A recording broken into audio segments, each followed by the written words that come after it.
name is Bill Blackman, and I'm the owner of William Chris Vineyards, one of the owners. I'm Chris Brundrett, co-owner, wine grower for William Chris. I met Chris, what was it, 6 years ago, 7?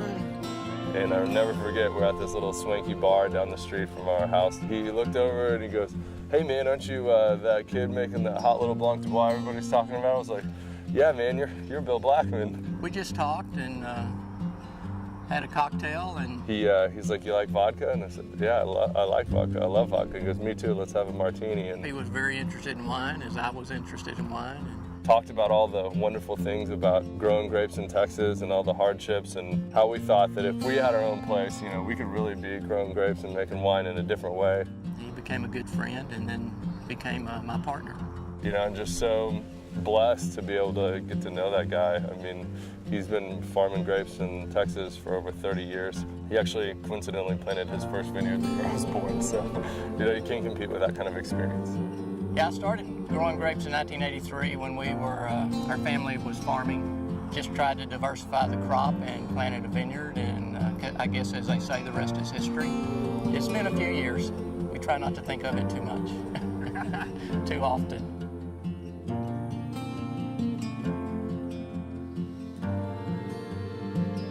Whenever we get grapes in the winery, we'll destem them and sometimes lightly crush them, lightly crack them. We actually scrub up to our shoulders and hand punch down the bins 4 or 5 times a day. It's kind of a style I adopted with Bill. He's been doing that for years, and they make tools to do it, but I feel so much that when you're hand punching down, you get to use all your senses. You're smelling the fermentation, you're feeling the heat of the fermentation in different hot spots within the bin.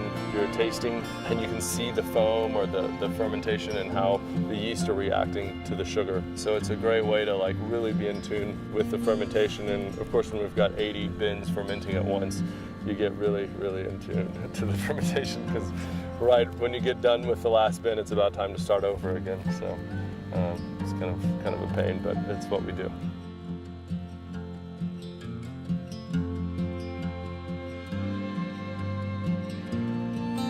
You know, what I like about wine is the experience you have when you drink a wine. You'll never forget where you are or what you're doing when you have that wine. It really kind of turns your life around a little bit in a positive way, that it's so bright, it's so fun, it's something that you don't forget, and it's who you're with or the atmosphere.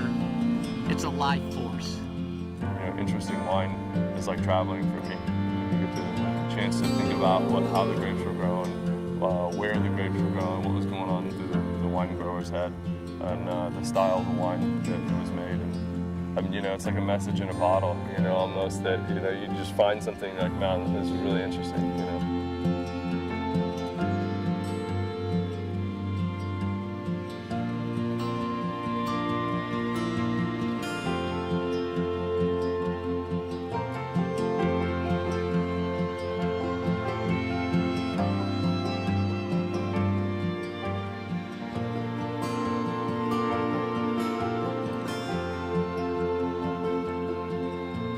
Wine growers, we're not wine fixers.